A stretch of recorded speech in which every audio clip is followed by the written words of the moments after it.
Walang madaling daan. Lahat ng tagumpay may kaakibat na sakit, luha, at pagod. Minsan mapapaisip ka, bakit parang ako lang ang hirap na hirap?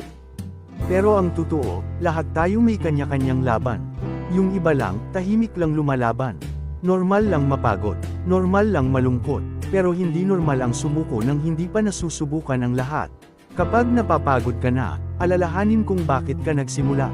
Baka andyan na sa harap mo ang breakthrough mo, pero sumuko ka bago pa man ito dumating.